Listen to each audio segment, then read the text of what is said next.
नमस्कार मित्रों, स्वागत करते हैं एक बार फिर से हम आपके अपने YouTube चैनल कवि क्लासेस में। आज का हमारा सेशन होने वाला है यूपी बीएड एंट्रेंस एग्जामिनेशन 2022 पर। और यह सेशन जो है वो आधारित है आपके हिंदी वर्णमाला, और हिंदी वर्णमाला का आज हम लोग पार्ट 5 को हल करेंगे और यह आज का हमारा आखिरी सेशन होगा हिंदी वर्णमाला पर आधारित। प्रश्न नंबर 81 दिया हुआ है कि निम्न में घोष वर्ण कौन सा है। ऑप्शन नंबर ए दिया है क है, ऑप्शन नंबर बी दिया है कि ट, ऑप्शन नंबर सी च, ऑप्शन नंबर डी ज। यानी इन चारों में हमें ये बताना है कि घोष वर्ण कौन सा है। और आपको पता है कि घोष वर्ण होते क्या हैं। तो सबसे पहले हमें ये मालूम होना चाहिए घोष वर्ण क्या होते हैं। तो देखिए, जिन व्यंजन वर्णों के उच्चारण में हमारी जो स्वर तंत्रियां होती हैं, ठीक है, अगर उस स्वर तंत्रियों में हमारे कंपन होता है तो उन्हीं को हम लोग क्या बोलते हैं, घोष वर्ण के नाम से जानते हैं।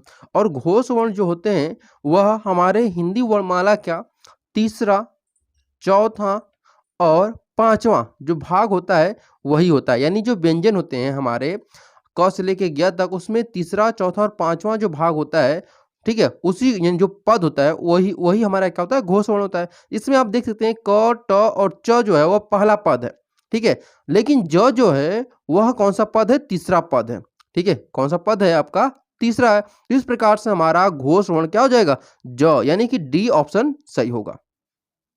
प्रश्न नंबर 82 दिया हुआ है कि निम्न में ओष्ठ वर्ण कौन सा है। ओष्ठ मतलब होता है जो होठों के द्वारा बोला जाए, ठीक है। तो देखिए, अगर ओष्ठ वर्ण के बारे में बात करें तो उ, ई, आ और अ, तो ये चार ऑप्शन दिए गए हैं। अगर हम बात करें ओष्ठ वर्ण के द्वारा, यानी ओष्ठ वर्ण जो है वो उच्चारण स्थान है। अब उच्चारण का माध्यम क्या होता है, तो सबसे पहले हमें ये मालूम होना चाहिए। तो देखिए, उच्चारण के स्थान होता है दोनों होठ, यानी हमारे ऊपरी होठ जो होते हैं और निचली जो होठ होते हैं दोनों, यानी कि दोनों जो होठ होते हैं उनका हम लोग यहाँ पे क्या करते हैं, प्रयोग करते हैं। और जो दोनों प्रयोग हम करेंगे तो आप इन चार वर्ण को बोलिए। जब आप खुद से बोलेंगे तो आपको मालूम चलेगा। ऊ यानी कि दोनों होठ का यूज करें हम लोग। ई तो ई का नहीं यूज करें, ना ही आ में ना ही अ में। तो यहाँ पे हमारा ऑप्शन नंबर ए जो है वो बिल्कुल सही होगा। अब बात करते हैं क्वेश्चन नंबर 83 की।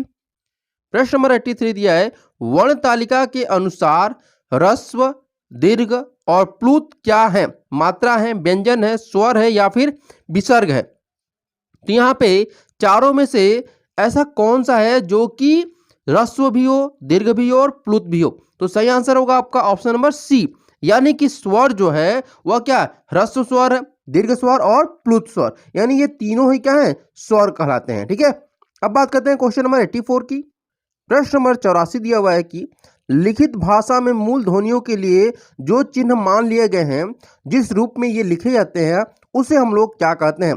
तो देखिए, जिस भी भाषा में, यानी अगर कोई लिखित भाषा है, चाहे हिंदी की हो, अंग्रेजी की हो, अगर उसकी मूल ध्वनि के लिए जो चिन्ह हम लोग मान लेते हैं, यानी जिस चिन्ह का प्रयोग करते हैं, वो जिस रूप में ये लिखे हैं तो उसे हम लोग क्या कहते हैं। जैसे अगर हम बात करें कि आ का जो चिन्ह है हम लोग प्रयोग करते हैं लिखने के लिए, वह इस प्रकार से लिखते हैं, ठीक है। तो इसीलिए यहाँ पे पूछा है कि क्या कहते हैं उसको, लिपि कहते हैं, ध्वनि कहते हैं, व्यंजन कहते हैं या फिर स्वर कहते हैं। तो वह आपका सही आंसर क्या होगा, आपका ऑप्शन नंबर यहाँ पर ए बिल्कुल सही होगा, यानी कि उसे हम लोग लिपि कहेंगे। प्रश्न नंबर 85 दिया हुआ है कि प, फ, ब, भ, म जो व्यंजन है उसमें कहां से हम लोग बोलते हैं, यानी कि उसका जो वर्ण है ये, इसका उच्चारण स्थान पूछा हुआ है आपसे। तो उच्चारण स्थान यहाँ पे चार दिए गए हैं। पहला दिया है तालव्य, सेकंड दिया है कंठ, थर्ड दिया है ओष्ठ और डी दिया है दंत्य। तो देखिए यहाँ पे प, फ, ब, भ, म, तो जब हम बोलते हैं तो हमारे दोनों होठ का यूज होता है, और दोनों होठों का जब यूज होगा तो हम लोग क्या बोलेंगे, उसे ओष्ठ बोलेंगे। क्या बोलेंगे, ओष्ठ बोलेंगे, या फिर ओष्ठ भी इसे बोला जाता है, ठीक है। क्या बोला जाता है आपका, ओष्ठ भी बोला जाता है इसे।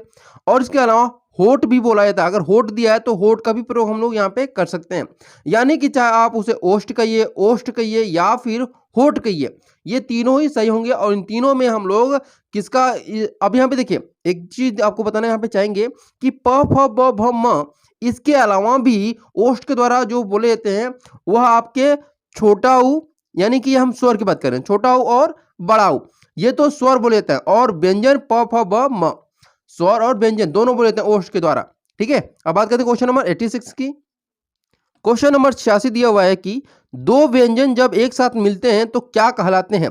अंतस्थ कहलाते हैं, महाप्राण कहलाते हैं, अल्प प्राण कहलाते हैं या फिर संयुक्त व्यंजन कहलाते हैं। तो 86 का सही आंसर होगा आपका ऑप्शन नंबर डी, यानी कि संयुक्त व्यंजन कहलाते हैं। प्रश्न नंबर 87 दिया हुआ है कि निम्न में अघोष वर्ण कौन सा है? ब है, प है, ग है और घ है। तो इन चारों में जो सही आंसर होगा वह कौन सा होगा? इससे पहले हमको मालूम चाहिए कि अघोष वर्ण होते कितने हैं।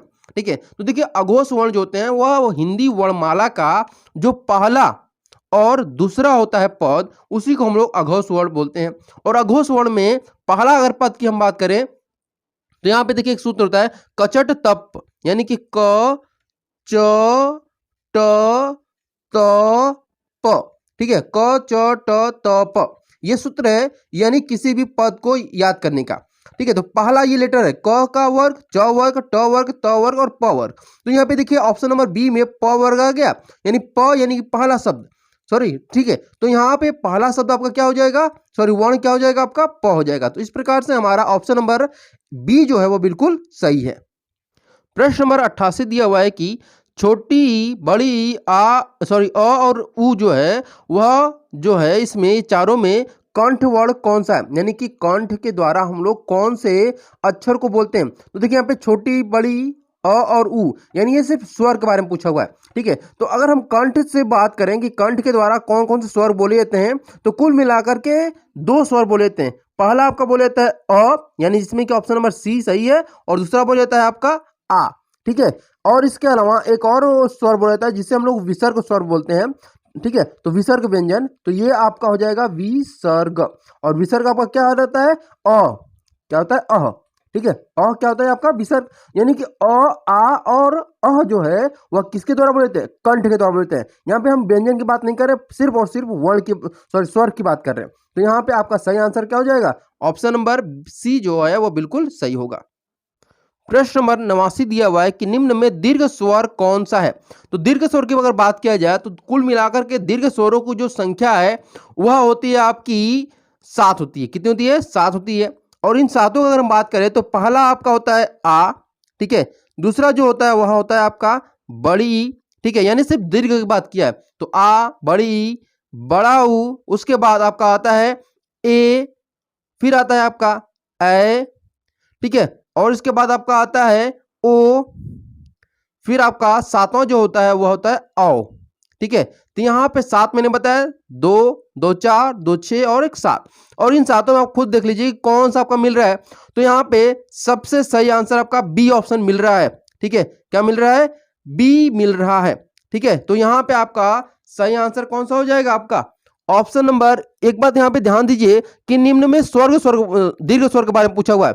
तो दीर्घ स्वर जो होते हैं वह कौन कौन से होते हैं आपके, यहाँ पे ओ भी होता है, क्या होता है, ओ भी होता है और ए भी होता है। ठीक है, क्या होता है, ओ और ए जो है वह बिल्कुल सही है। यहाँ पे ए भी है, वह भी क्या है आपका दीर्घ स्वर है, और आ जो है वह भी दीर्घ स्वर है। तो इसमें कौन सा है ये पूछा हुआ है, तो ये चारों हो सकते हैं। तो देखिए यहाँ पे दीर्घ स्वर सभी हैं, लेकिन यहाँ पे आपको ये देखना होगा कि कौन सा मूल दीर्घ स्वर है। तो मूल दीर्घ स्वर तो 3 ही होते हैं। ठीक है, आ, बड़ी ई और बड़ा ऊ होता है। तो यहाँ पे आपका ऑप्शन नंबर सी जो है वह क्या यहाँ पे है, मूल दीर्घ स्वर है। तो आपका ऑप्शन नंबर सी जो है बिल्कुल सही होगा। प्रश्न नंबर 90 दिया हुआ है कि निम्न में महाप्राण व्यंजन कौन सा है। महाप्राण मैंने कई बार बताया हुआ है, तो सिर्फ यहाँ पे ऑप्शन आपको बता देना चाहूंगा कि ऑप्शन नंबर ए दिया है भ, म, त और द। तो सही आंसर होगा आपका ऑप्शन नंबर ए, यानी कि भ जो है वह महाप्राण है। अब आते हैं क्वेश्चन नंबर 91 पे दिया है कि निम्न में अंतस्थ व्यंजन कौन सा है। तो 4 ऑप्शन दिए गए ट, क, य और च। तो सही आंसर होगा आपका ऑप्शन नंबर सी, यानी य जो है वह बिल्कुल सही आंसर होगा। अब अगला जो क्वेश्चन दिया हुआ है कि सघोष वर्ण कौन सा है।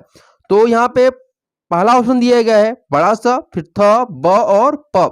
तो सही आंसर है आपका ऑप्शन नंबर यहाँ पे सी, यानी ब जो है वह सघोष वर्ण की श्रेणी में आता है। अब बात करते हैं ऊष्म व्यंजन की संख्या, यानी ऊष्म व्यंजन कौन सा है, म है, ल है, ज है और ह है। तो देखिए ऊष्म व्यंजन कुल मिलाकर के 4 होते हैं। कितने होते हैं, 4 होते हैं। और अगर हम पहले की बात करें कि कौन सा होता है, तो बड़ा स होता है। ठीक है, दूसरा जो होता है वह होता है आपका स, और उसके बाद स और ह। और यहाँ पे देखिए आपका ऑप्शन नंबर डी जो है वह मिल रहा है यहाँ पर आपके ऊष्म व्यंजन में। तो सही आंसर होगा आपका ऑप्शन नंबर डी, यानी कि ह जो है वह ऊष्म व्यंजन की श्रेणी में आता है। क्वेश्चन नंबर 94 दिया हुआ है कि निम्न में से कौन सा स्वर कंठ तालव्य है? ए है, औ है, बड़ी ई है या फिर आ है। तो यहाँ पे आपका सही आंसर होगा ऑप्शन नंबर ए, यानी ए जो है वह स्वर जो है वह क्या है, कंठ तालव्य है। अगर हम कंठ तालव्य की बात किया जाए तो कंठ तालव्य के द्वारा और कौन से ऐसे वर्ड हैं जो कि बोले जाते हैं? तो देखिए कंठ तालव्य में आपके ए और ए दो ही ऐसे वर्ड हैं जो कि बोले जाते हैं। ए आपका यहाँ पे दिया हुआ है और ए जो है यह भी आपका बोला जाता है किसके द्वारा? कंठ तालव्य के द्वारा। तो ऑप्शन नंबर ए बिल्कुल सही होगा। क्वेश्चन नंबर 95 दिया हुआ है कि जिन स्वरों के उच्चारण में नाक से हवा निकलती है उन्हें हम लोग क्या कहते हैं? मौखिक स्वर कहते हैं, लुंठित स्वर कहते हैं, निर्नुनासिक स्वर कहते हैं, अनुनासिक स्वर कहते हैं। तो 95 का सही आंसर है आपका ऑप्शन नंबर डी, यानी अनुनासिक स्वर हम लोग बोलते हैं। अब बात करते हैं क्वेश्चन नंबर 96 की। दिया है कि निम्नलिखित में से कौन सा अंतस्थ व्यंजन है? तो ऑप्शन नंबर ए दिया है च, ट, प और ल। तो 96 का सही आंसर है आपका ऑप्शन नंबर डी, यानी कि हम लोग अंतस्थ व्यंजन यहां पर ल को बोलेंगे, यानी ऑप्शन नंबर डी क्या है, बिल्कुल सही होगा। अब बात करते हैं क्वेश्चन नंबर 97 की। दिया है अनुस्वार किसका कार्य करता है? पंचम वर्ण का कार्य करता है, चंद्र बिंदु का कार्य करता है, स्वर का कार्य करता है या फिर विसर्ग का कार्य करता है। तो ऑप्शन नंबर ए जो है वो बिल्कुल सही होगा कि पंचम वर्ण का यह कार्य करता है। क्वेश्चन नंबर 98 दिया हुआ है कि निम्नलिखित में से पार्श्विक ध्वनि कौन सी है? र है, ल है और ड़ है या फिर च है। तो सही आंसर होगा आपका ऑप्शन नंबर यहाँ पे सी, यानी कि ल जो है वह पार्श्विक ध्वनि के अंतर्गत आती है। क्वेश्चन नंबर 99 दिया हुआ है कि निम्नलिखित में से कौन सा वर्ण दंत नहीं है? ल है, च है, द है या फिर त है। तो यहाँ पे 99 का सही आंसर होगा आपका ऑप्शन नंबर बी, यानी च जो है वह दंत वर्ण नहीं है। तो हम लोग का यहीं पे आज हम लोग का सेशन यहाँ पे एंड होता है और हिंदी वर्णमाला से संबंधित हम लोगों ने लगभग 100 क्वेश्चन को हल किया है। ठीक है, 100 क्वेश्चन को हल किया। इसके द्वारा 100 के द्वारा हम लोगों ने कम से कम 50 से ज़्यादा प्रश्नों को हल किया है, यानी टोटल 150 क्वेश्चन को हम लोगों ने हिंदी वर्णमाला के चैप्टर में हल किया है। आई होप आप लोग को यह सीरीज जो कराया गया है वो पसंद आया होगा। अगर आपको फिर भी कुछ फीडबैक देना हो तो जरूर फीडबैक दीजिए कमेंट बॉक्स में, और आप सभी के फीडबैक को मैं यहाँ पे देखता हूँ और आपके प्रश्न भी यहाँ पे जो भी हो प्रश्न आपके उसका आंसर देने की भरपूर कोशिश की जाएगी। Thank you so much for watching this video.